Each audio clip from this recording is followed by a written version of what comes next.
Merci de chanter. Alléluia. Voilà. C'est bien d'être venu aussi. Alléluia. Même si la Bible dit de ne pas aimer les premières places. Et puis la Bible dit que si tu t'assois derrière, on va te dépenser devant. Et c'est ce qu'on a fait. Alléluia. Amen. Que Dieu vous bénisse ce soir. Je suis vraiment en joie ce soir. Parce que j'aime être dans la présence de Dieu. Et surtout passer des temps de jeûne. Alléluia. Quand je jeûne, je me sens vraiment connecté au roi. Alléluia.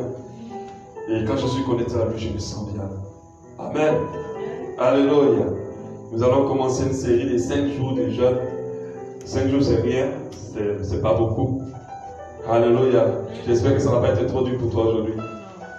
Hein? Je sais que pour certains, c'est un peu du bord. Nous, à Bachalon, on est habitué. Chaque mois, on jeûne. Donc, on est habitué. Si tu es nouveau, ça va être dur pour toi. Maintenant, on a l'habitude de jeûner. On commence un thème fabuleux, un thème important. Oui, le bonheur et la grâce m'accompagneront. Tous les jours de ma vie, c'est le psaume 23. Et c'est un thème extraordinaire. Alléluia. Je suis convaincu que ça va vous faire tellement de bien. Et qu'à la fin de ces 5 jours, on va être rempli de la grâce de Dieu. Et que c'est le bonheur de Dieu qui va nous donner, va jaillir en nous. Et j'en suis convaincu au nom de Jésus-Christ de Nazareth. Nous savons évidemment notre verset de base, c'est Psaume 23, 6. J'encourage beaucoup les gens qui viennent à ce temps d'enseignement. Abba Shalom, Dieu est vraiment en train de nous amener dans une profondeur de l'enseignement. Et il est très important pour nous d'avoir un cahier où nous notons, pour réviser. Et lorsque nous écrivons, nous sommes davantage concentrés. Alléluia. Psaume 23, 6 nous dit, oui, le bonheur et la grâce m'accompagneront tous les jours de ma vie et j'habiterai dans la maison de l'Éternel jusqu'à la fin de mes jours. Oui, le bonheur et la grâce m'accompagneront tous les jours de ma vie et j'habiterai dans la maison de l'Éternel jusqu'à la fin de mes jours. Le psaume 23 est le psaume le plus célèbre de tous les psaumes. Alléluia. C'est un psaume que d'autres connaissent même par cœur.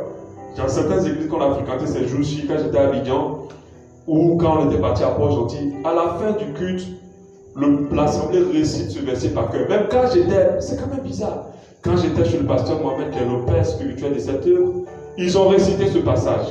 Quand je suis parti intervenir dans une église où on m'a demandé d'enseigner à Abidjan, on a récité ce passage à la fin de chaque moment.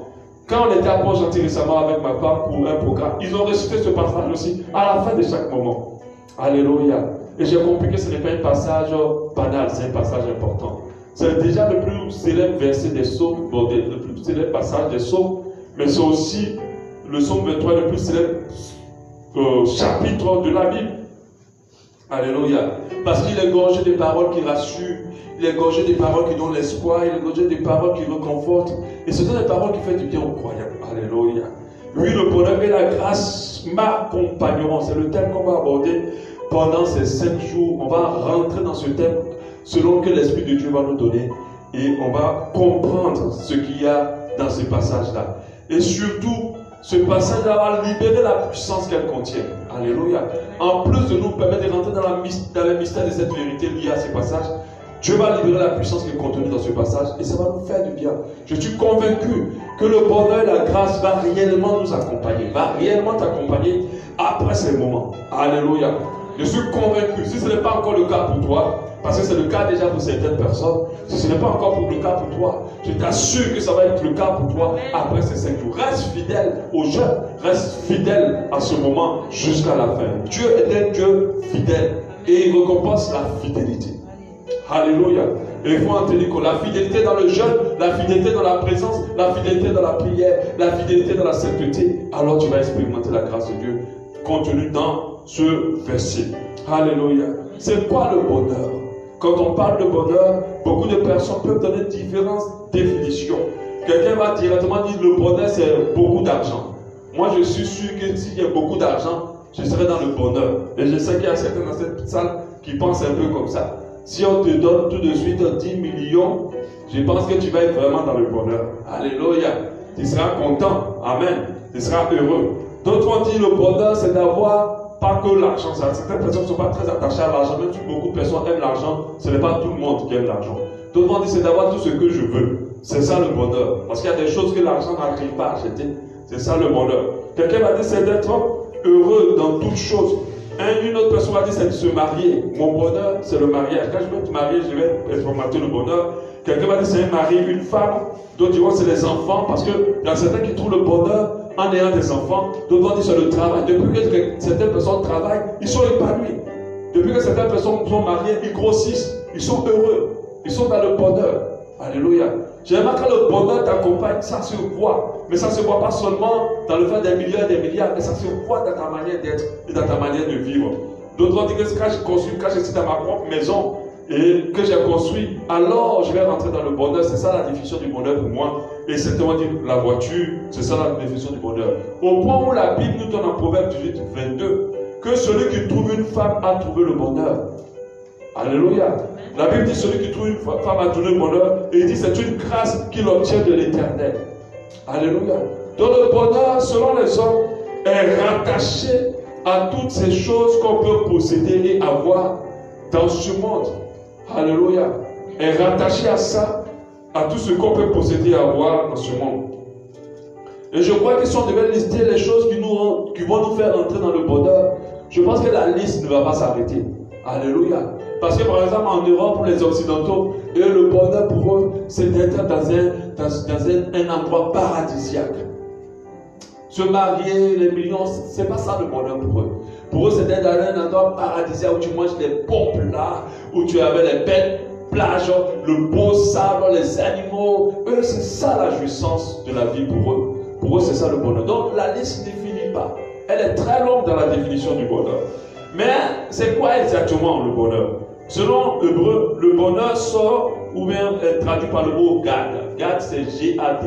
Gad. Gad, c'est le nom de l'une des personnes, l'un des enfants de Léa, des enfants de Jacob. Amen. Des enfants de Jacob qui vont former la tribu après des Juifs. Gad. Mais Gad, ça veut dire bonheur, ça veut dire fortune, ça veut dire chance. Le mot Gad, G-A-J. G-A-D. Et on le voit dans le livre de Genèse 39. Genèse 30, verset 9. Quand Léa a fait accoucher sa servante, parce que Léa ne pouvait pas faire d'enfant, donc elle donnait ses servantes à son mari, et les servantes faisaient les enfants pour elle. Et quand sa servante Zilpa a accouché un fils à Jacob, elle a dit au verset 10, Zilpa, la servante de Léa, enfantant le fils de Jacob, et Léa dit plutôt au verset 11, quel bonheur! Et elle appela du nom de Gad. Parce que pour elle, c'était du bonheur d'avoir cet enfant. Elle a ressenti du bonheur. Elle a traduit son bonheur en donnant Gad à cet enfant-là. Alléluia. Gad, c'est celui qui va venir avant Azer. Alléluia. Mais dans le dictionnaire, le bonheur a une autre signification. Le bonheur a une signification précise. Et nous parlons français et nous devons prendre la définition du dictionnaire. Le dictionnaire dit le bonheur est un état de satisfaction complète, caractérisé par une stabilité et sa durabilité. Un état de satisfaction complète. Ça veut dire, si tu as l'argent et que tu es malade, on ne peut pas parler de bonheur. Parce que ce n'est pas complet. Est-ce que vous comprenez? Ça veut dire que satisfaction, ça veut dire par rapport à tous les domaines de ta vie, tu es satisfait. Alléluia. Tu es content. C'est pour ça que définir le bonheur, ce n'est pas de caractériser le bonheur par rapport à un élément. Amen. Ce n'est pas de caractériser le bonheur par rapport à un élément. Il y a la caractéristique du complet. Il y a la caractéristique de la stabilité. Il y a la caractéristique de la durabilité. Je vais vous parler de ça tout à l'heure. Je donne une autre définition du bonheur. Le bonheur est un état émotionnel agréable. On se sent bien, équilibré et durable dans le cœur se trouve quelqu'un qui estime être parvenu à la satisfaction des aspirations, des désirs qu'il juge importants. Alléluia. Donc il perçoit alors sa propre situation de manière positive et ressent un sentiment de plénitude, de sérénité.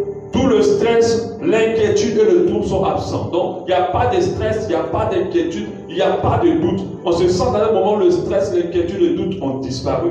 Alors on peut parler de bonheur. Mais nous devons comprendre que le bonheur est différent de heureux ou différent de joie. Être heureux et être dans le bonheur, ce n'est pas pareil. Il y a une petite nuance que vous devez comprendre. On peut être heureux sans être dans le bonheur. Parce que plusieurs choses peuvent nous créer la joie sans nous maintenir dans le bonheur. Le bonheur, a, comme je l'ai dit tout à l'heure, il a cette caractéristique d'avoir de la satisfaction complète. D'accord?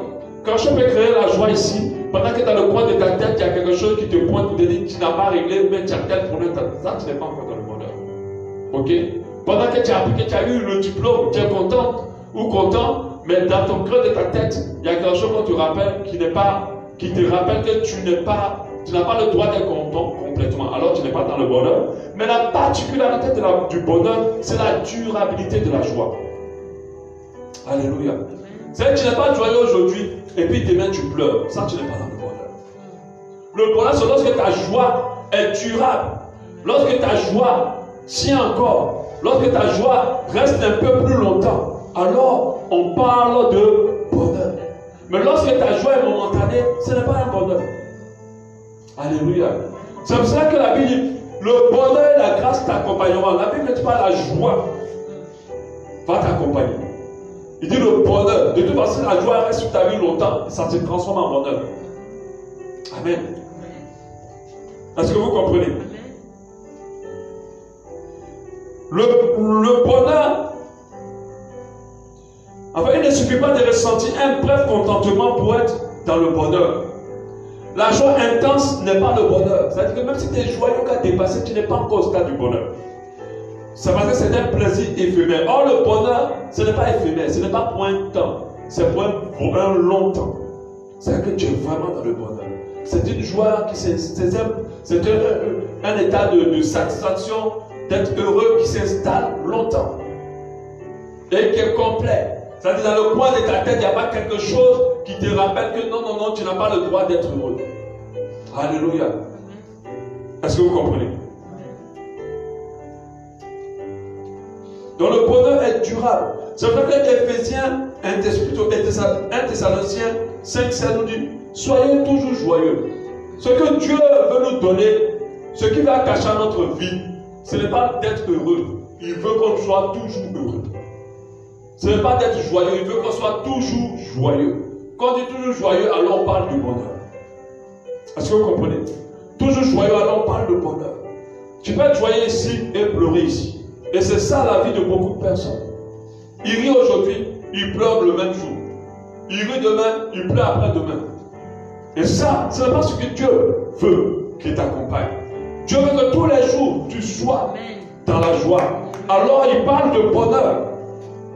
Quand quelqu'un vit dans le bonheur, ce n'est pas quelqu'un qui vit de temps à autre dans la joie. C'est quelqu'un qui est constamment joyeux. Et vous voyez ça dans sa vie. Vous voyez ça dans son aspect. Vous voyez ça dans sa mine. Vous voyez même dans sa forme.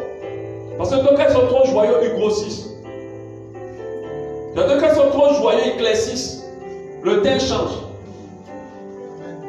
Amen. Vous voyez que le bonheur l'accompagne vraiment.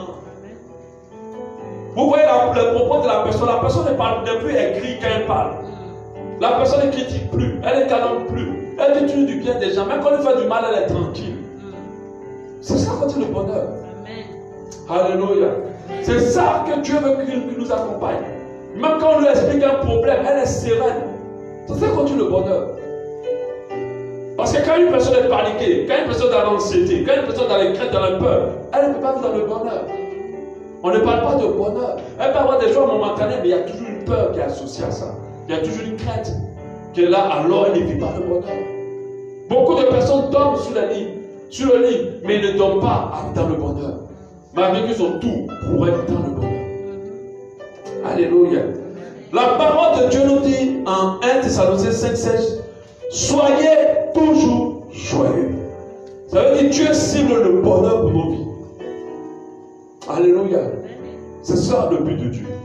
Dieu veut que tu sois heureux et que tu vives dans le bonheur. C'est le souhait de Dieu.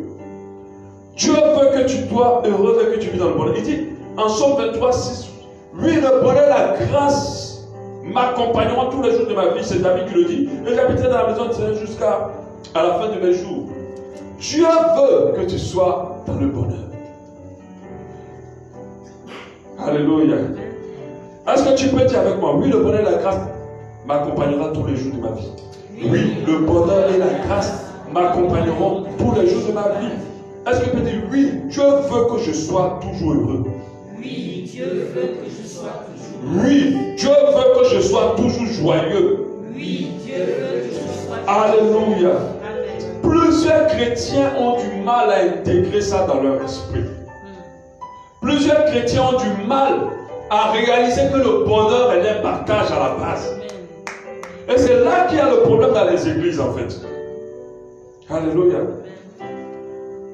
Ils voient la vie chrétienne comme une vie de malheureux et de souffrance, de pauvreté et de persécution continuelle. C'est comme ça qu'ils voient. La persécution ne veut pas dire la souffrance. Alléluia. Même si on te crée des problèmes, ce n'est pas pour autant que tu vas être dans les problèmes. Est-ce que vous savez ce que c'est que le bonheur?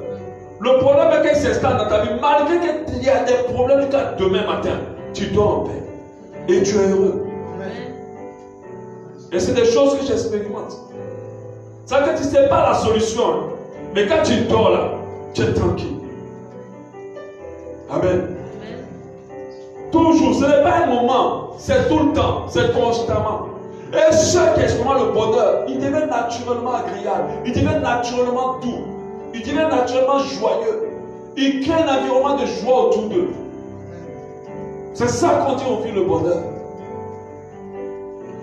Pour plusieurs chrétiens, comme on a dit qu'on va arrêter des persécutions, donc ça veut dire que les enfants de Dieu ne doivent pas être heureux.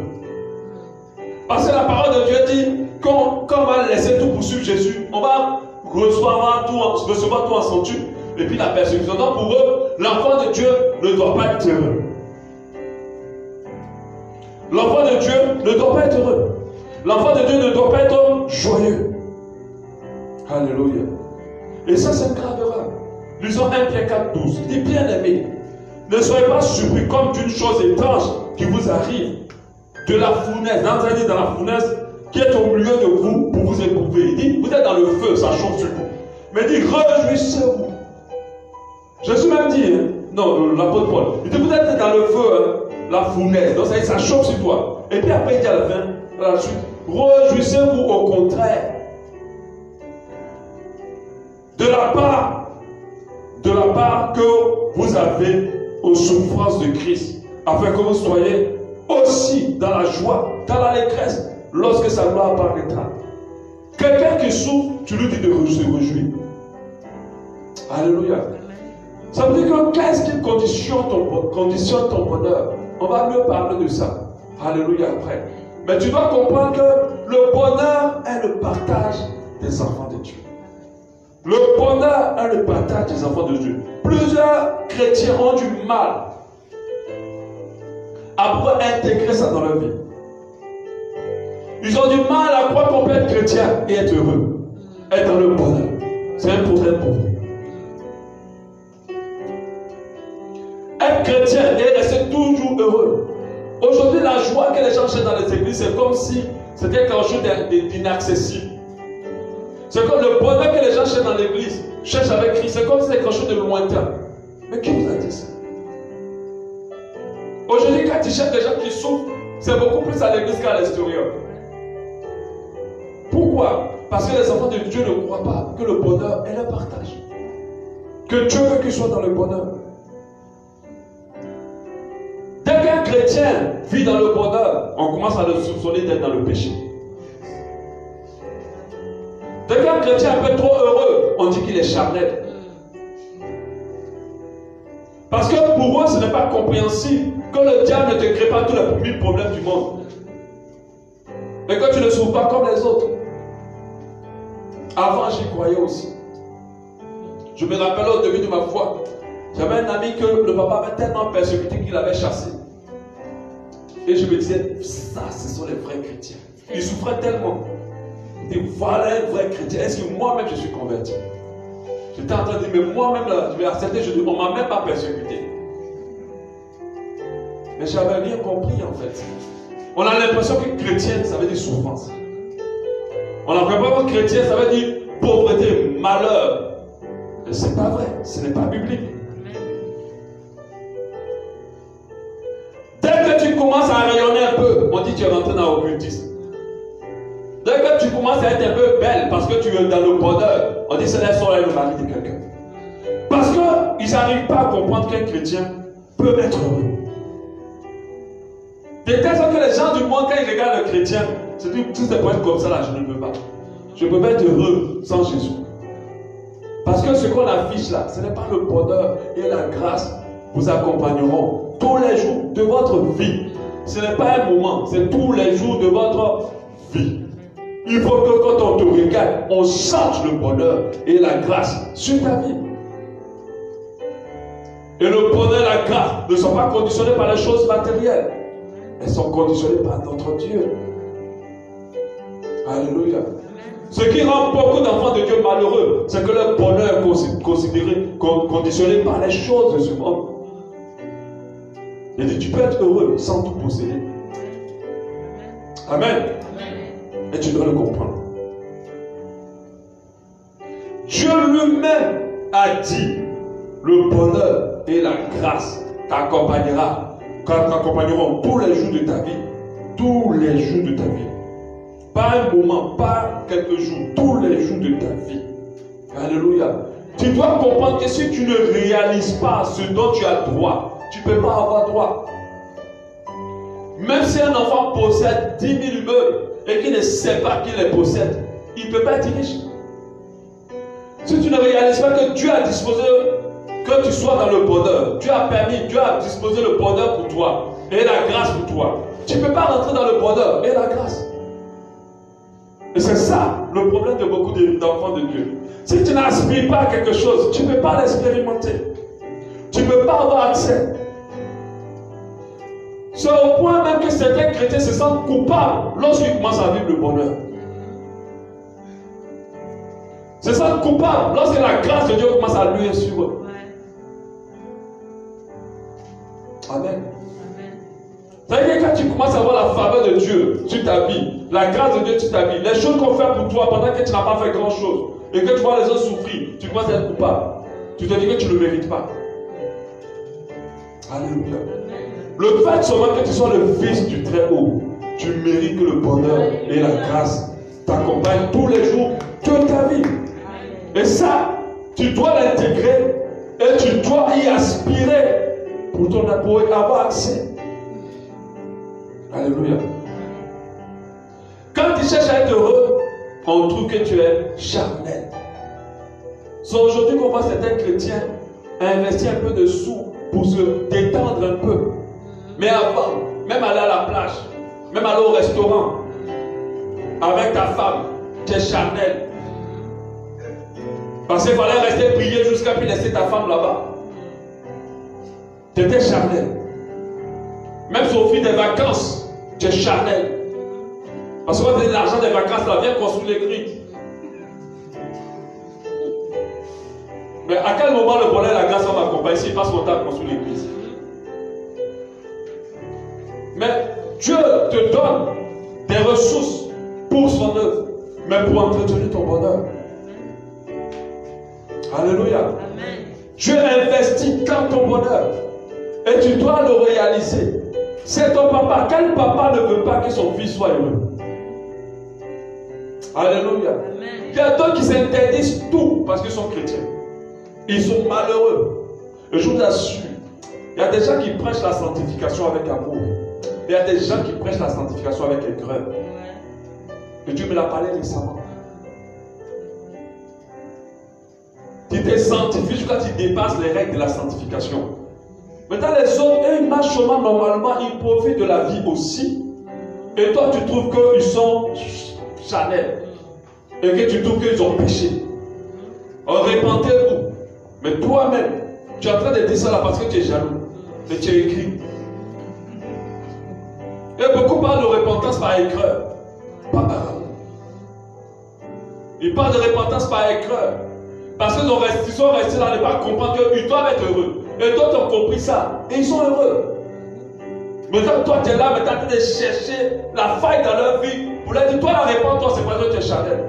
Il y a des gens, maintenant, qui voient qu'un chrétien est heureux, ils disent que celui-là, il a forcément un péché. Amen. Tu as le droit d'être heureux. Amen. Est-ce que tu peux le dire? J'ai le droit d'être heureux. J'ai le droit d'être heureux. Alléluia. Amen. Amen. Et dans les églises, quand tu commences à enseigner ça, quand tu es en train de le faire, certains chrétiens ont du mal avec ça.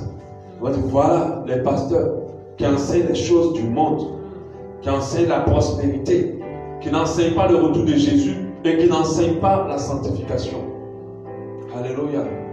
Mon frère, ma soeur, alors on a parlé du retour de Jésus. On ne finira jamais de parler de ça. On a parlé de sanctification. Moi, là, je ne suis pas dans les histoires de dire tu vis dans le péché puis tu vas collaborer. Ça ne passe pas. On parle toujours de ça. Mais on ne va pas oublier aussi que Dieu veut que le bonheur et la grâce nous accompagnent. La parole de Dieu nous dit, cherchez premièrement le royaume et la justice de Dieu. N'a pas dit chercher exclusivement. Premièrement, ça ne veut pas dire de chercher exclusivement. Ça veut dire de commencer à mettre ça en priorité. Mais ça ne veut pas dire d'abandonner tout le reste. Et certains chrétiens ont cherché exclusivement. Et ils sont écrits. Parce que pendant qu'ils cherchaient exclusivement, d'autres ont cherché premièrement. Et en deuxièmement, ils ont cherché le bonheur. Si j'ai le moyen de m'offrir une voiture qui va me faire beaucoup plaisir, pourquoi je vais m'empêcher? J'ai le moyen de travailler pour avoir de l'argent pour acheter une maison. Pourquoi je vais m'empêcher si ça va m'apporter du bonheur? Si je suis dans ma maison, Dieu est content si je suis content. Alléluia. Amen. Mais c'est un interdit dans la vie de beaucoup d'enfants de Dieu. C'est un interdit. Si tu as été créé par Dieu pour aller au ciel, va directement au ciel. Ne perds pas ton temps sur la terre en fait. Lui-même, Dieu qui te dit soyez toujours joyeux. Mais la joie c'est quoi? Toujours joyeux, c'est le bonheur. Alléluia. Amen. Ce n'est pas l'évangile de la prospérité, de prêcher et de dire aux chrétiens, tu as droit d'être heureux. Tu as droit d'être prospère. Alléluia. Maintenant, ça dépend de quelle définition on donne à la prospérité. Parce que les gens pensent que la prospérité, c'est avoir beaucoup d'argent. Non. La prospérité, ce n'est pas avoir beaucoup d'argent. Ça, c'est la définition des hommes. C'est pour ça que Dieu a parlé de maman. Maman, c'est le Dieu de l'amour de l'argent. Les gens réduisent tout à l'argent. La prospérité, selon la Bible, n'est pas l'argent. Alléluia. C'est pour ça que quand Dieu dit, je souhaite que tu prospères à tout égard, il n'est pas dit, je souhaite que tu prospères dans tes finances. Il dit à tout égard. Si tu as 100 millions dans ton compte et que tu as un cancer qui te ronge, tu ne peux pas parler de bonheur. Amen. Amen. Si tu as 100 millions dans ton compte et que tu n'arrives même pas à avoir un enfant, tu peux pas parler de bonheur. Si tu as 100 millions dans ton compte et que tu n'as même pas de véritable ami, il n'y a personne qui t'aime, tu ne peux pas parler de bonheur. Mais quand Dieu te permet de prospérer dans tous ces domaines, il n'y a pas de manquement. Alléluia. Ce n'est pas beaucoup, hein, mais c'est suffisant. Il n'y a pas de manquement. Tu n'as pas des milliards, mais tu ne mourras pas de faim. Tu n'as pas des milliards, mais tu ne dois pas dehors. Tu n'as pas des milliards, tes enfants ne manquent pas à manger. Amen. Amen. Tu n'as pas de milliards, mais tu es en pleine santé. Amen. Alléluia. C'est ça que Dieu veut pour nos vies. Alléluia.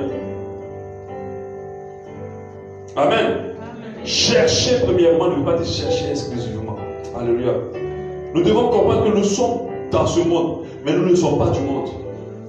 Nous sommes dans ce monde, nous ne sommes pas du monde. Donc le fait que nous soyons dans ce monde, nous devons vivre. Lisez Ecclésiaste, je crois que c'est Ecclésiaste, où Salomon parlait. Il dit le bonheur c'est de manger, de boire. C'est de profiter de la vie. Vous savez que le fait même de vivre longtemps, nous, on peut vivre longtemps lorsqu'on profite bien de la vie. Alléluia. J'ai déjà même 5 francs pour se faire plaisir. Aller s'asseoir quelque part, manger un plat de 15 000, de 20 000. Ils ne peuvent pas. S'ils attendent, ça leur dit sacrilège. Est-ce que vous savez ce qu'on appelle nourriture de 20 000, 15 000? Quand tu mets sur ta langue comme ça, c'est ça que tu connais ce qu'on appelle le bonheur. Amen. Vous pensez que c'est les hommes qui ont créé ça? C'est Dieu qui a créé. Comment lui, votre papa crée quelque chose et puis vous ne l'avez jamais goûté. Et vous partez rentrer au ciel là-bas sans avoir goûté. Amen. C'est pas Dieu qui a créé. Vous connaissez le plaisir qu'il y a de manger des grands plats dans les restaurants. C'est pas pour t'attirer sur les choses du monde, mais je t'assure, il y a le plaisir dedans. Amen. Il y a la joie dedans. Il y a le bonheur dedans. De manger. Quand tu ouvres ton frigo, il est plein comme ça, tu es heureux, tu es rassasié même. Sans manger. Quand tu roules dans une voiture avec caméra arrière, tout. Tu as le bonheur. Amen. Mais quand tu viens de lutter taxi jusqu'à...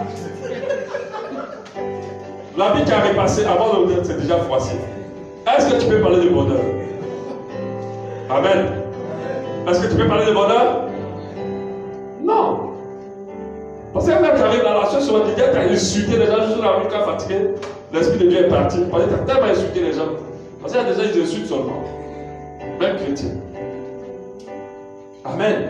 Mon frère, tu as droit au bonheur. Ma soeur, tu as droit au bonheur. Dis, j'ai droit au bonheur. Alléluia. Il faut que tu le réalises. Ne regarde pas seulement pour dire, oh les autres. Ce n'est pas que pour les autres, c'est aussi pour toi.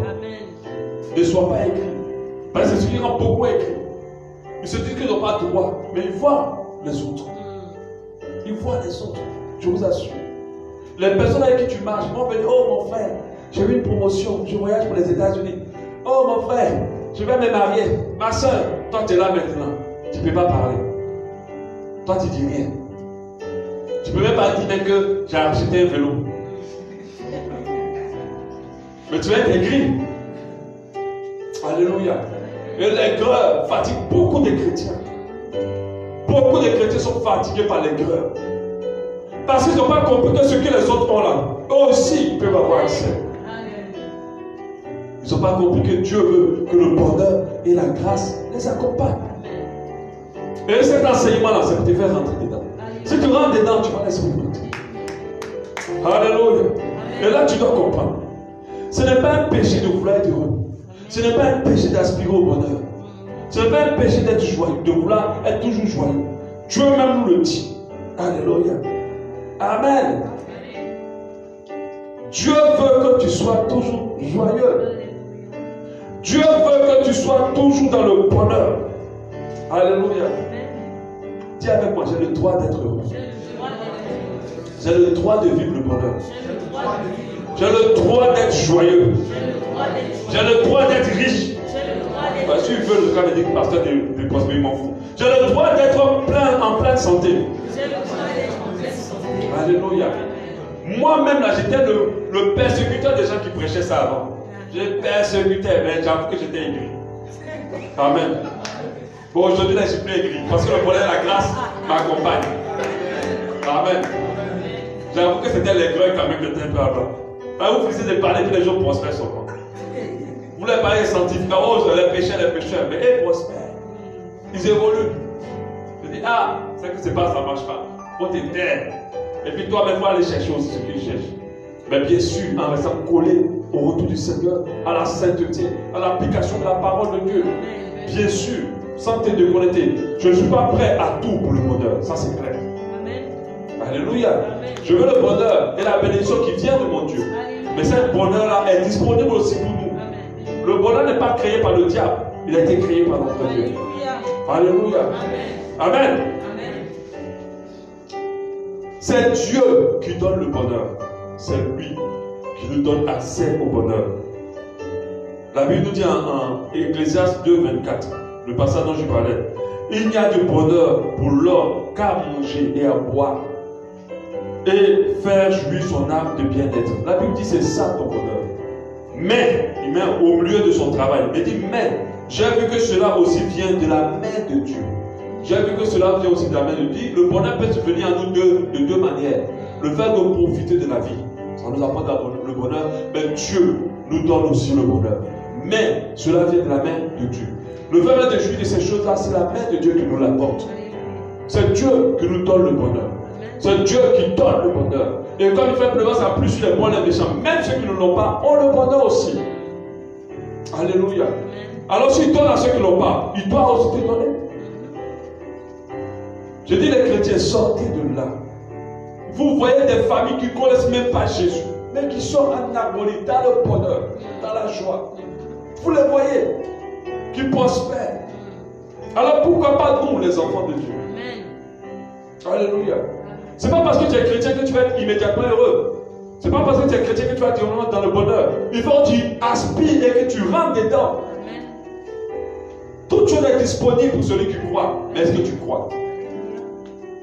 Alléluia. Parce que si tu restes en train de regarder les autres pour dire ils sont en train, ils sont, et tu es écrit, tu n'iras nulle part. Parce qu'il n'y a pas plus puissant pour tuer la prospérité dans ton cœur si ce n'est que l'aigreur. Alléluia. Je vais te parler de 6 choses qui vont te prouver que Dieu veut que tu sois dans le bonheur. 6 choses qui vont te prouver plutôt que Dieu veut que tu sois dans le bonheur.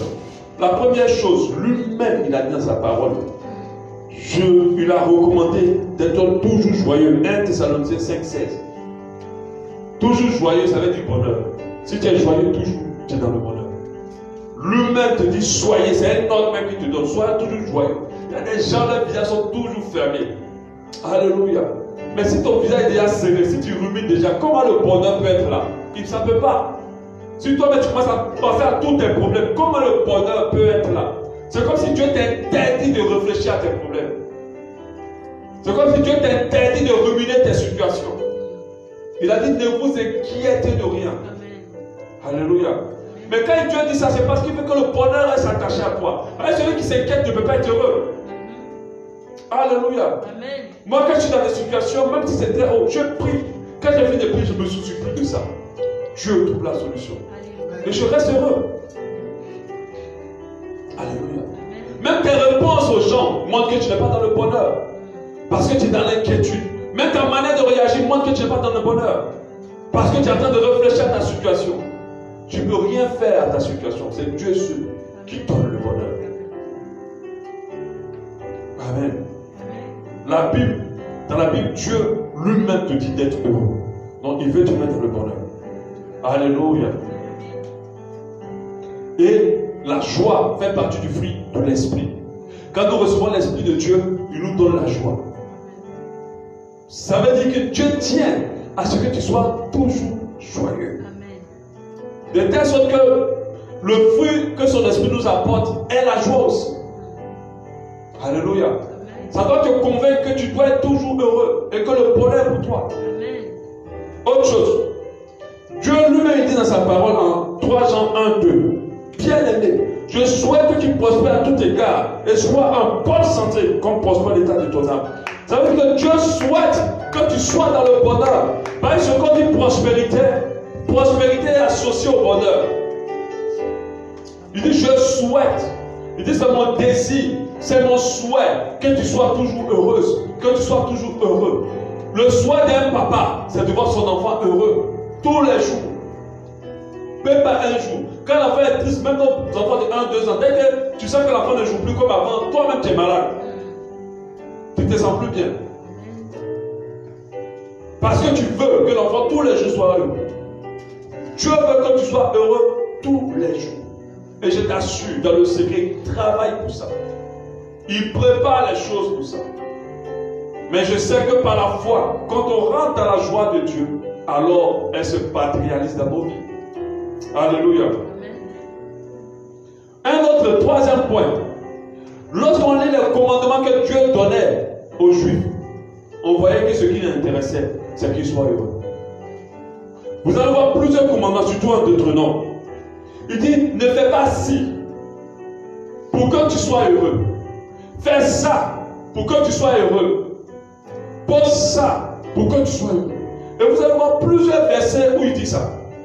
Par exemple, comme ça, Deutéronome 6:18. Tu feras ce qui est droit et ce qui est bien aux yeux de l'Éternel. Pourquoi? Il dit, afin que tu sois heureux. Afin que tu sois heureux. Et vous voyez plusieurs versets où Dieu a dit, ne fais pas, fais ci, fais ça, fais ça. Et la finalité, l'une des finalités, c'est afin que tu sois heureux. C'est le souci de Dieu pour son peuple, c'est qu'il soit heureux. Qu'il soit dans le bonheur, qu'il soit joyeux. Dieu se soucie de ton bonheur et il veut que tu sois dans le bonheur. Alléluia. Amen. Donc on dit, pasteur, mais tu es en train de dire de faire les choses pour être heureux. Pendant que la parole de Dieu nous dit de faire toutes choses pour la gloire de Dieu. Et Dieu me disait, quand mes enfants sont heureux, c'est pour ma gloire. Il dit, quand mes enfants sont heureux, ça me glorifie. Vous pensez quand le monde regarde des personnes malheureuses qui portent Christ, c'est Dieu qui est glorifié. Dieu n'est pas glorifié. Tu es un ambassadeur du don de Dieu. Si tu es heureux, alors Dieu est glorifié dans ta vie. Il dit, quand mes enfants sont heureux, je suis glorifié. Alléluia. Je suis glorifié dans la joie de mes enfants. Alléluia. Amen. Amen. Donc Dieu a dit aux Juifs, fais pour être heureux. Il se souvient de leur joie. Quatrième point. Quatrième raison. Dieu m'a dit ça. Quatrième raison par l'Esprit. Il dit, Jésus est venu sur la croix, mourir et ressusciter pour donner le salut. Mais il est aussi venu pour apporter la guérison, la délivrance, faire des miracles, changer des situations, faire des prodiges, manifester des signes. Et Dieu m'a dit, pourquoi? Pour que les enfants de Dieu soient dans le bonheur. Vous savez ce qui détruit des fois le bonheur des gens? C'est lorsqu'ils vivent des situations qui ne finissent jamais. Lorsqu'ils sont dans la malédiction.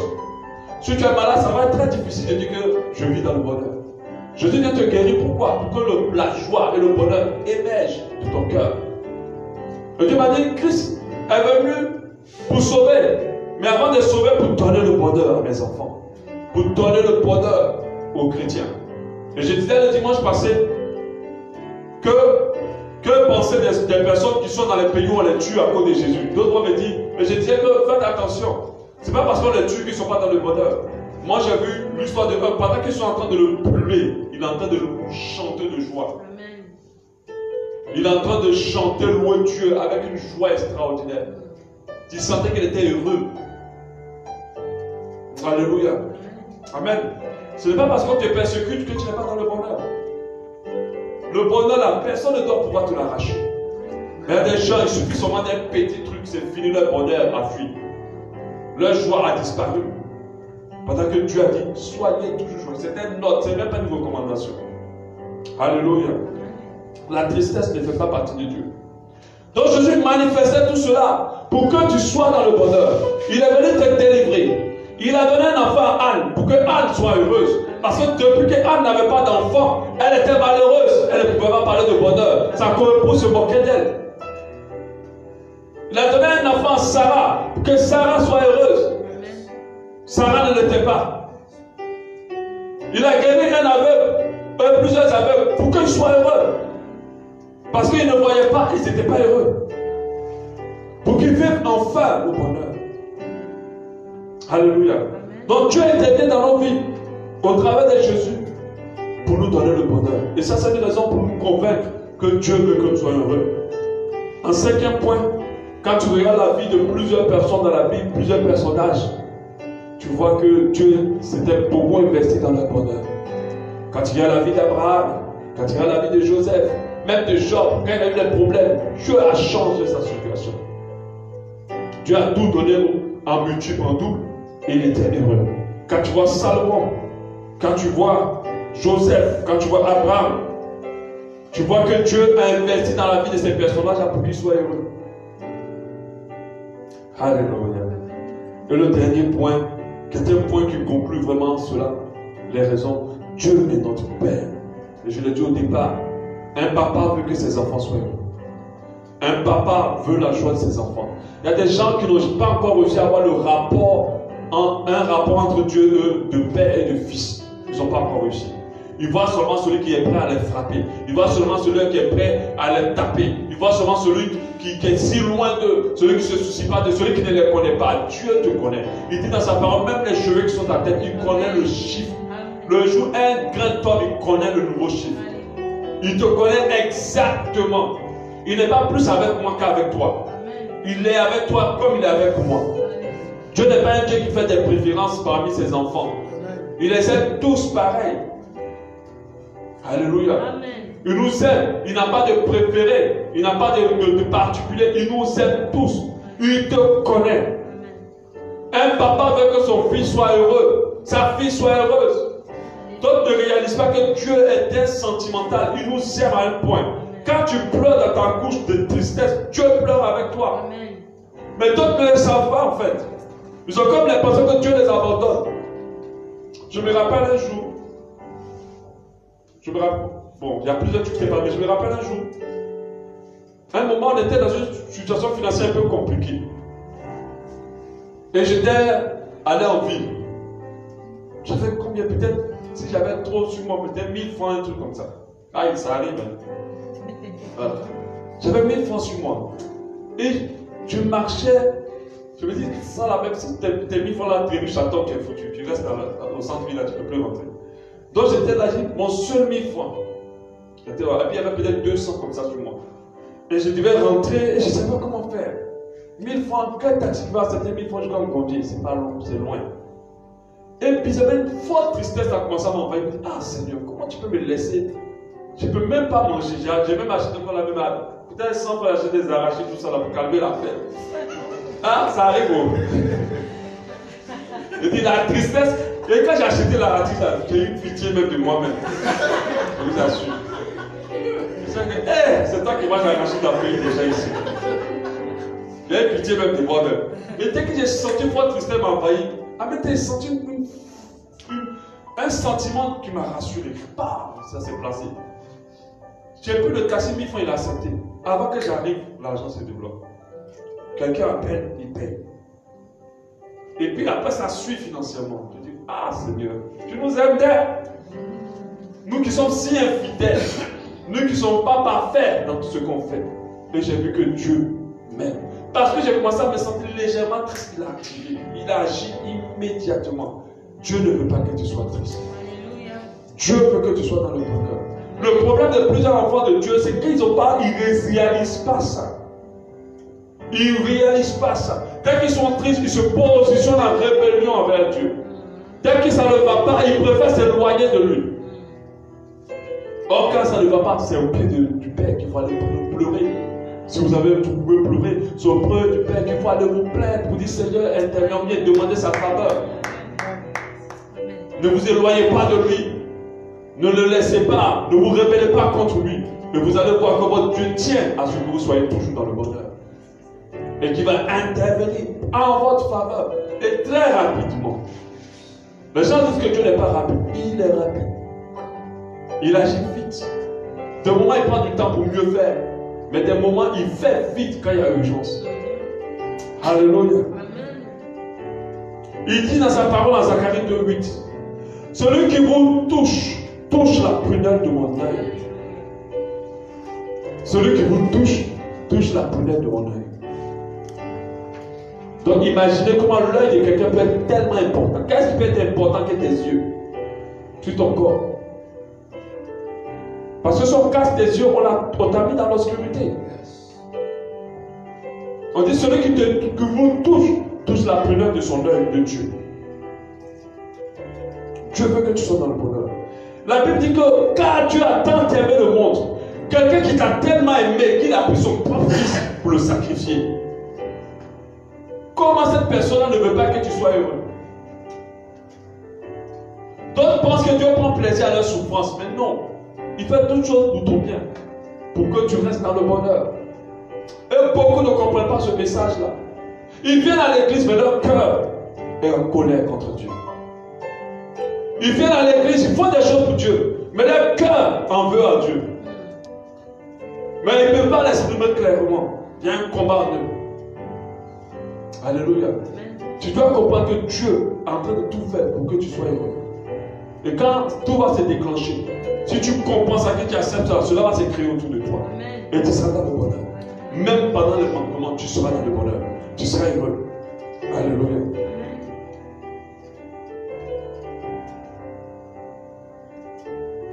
Est-ce que tu veux vivre le bonheur? Amen. Est-ce que tu veux vivre le bonheur? Dieu veut que tu rentres dans le bonheur. Est-ce que toi tu es d'accord pour rentrer? Sortez des théories de dire c'est charnel ou quoi, t'es heureux. Alléluia. Tu vas vivre bien heureux ici. Et tu vas aller vivre encore une gloire extraordinaire dans les cieux. Alléluia. Pourquoi on ne peut pas avoir les deux? Amen. S'il y a quelque chose de meilleur, c'est les deux. On est d'accord? C'est-à-dire d'être très heureux ici, de bien vivre sa vie et d'être bien heureux. Et puis d'être sauvé. Et Dieu nous réserve le meilleur. Alléluia. Qui va avoir droit à ça si ce n'est pas nous les enfants de Dieu?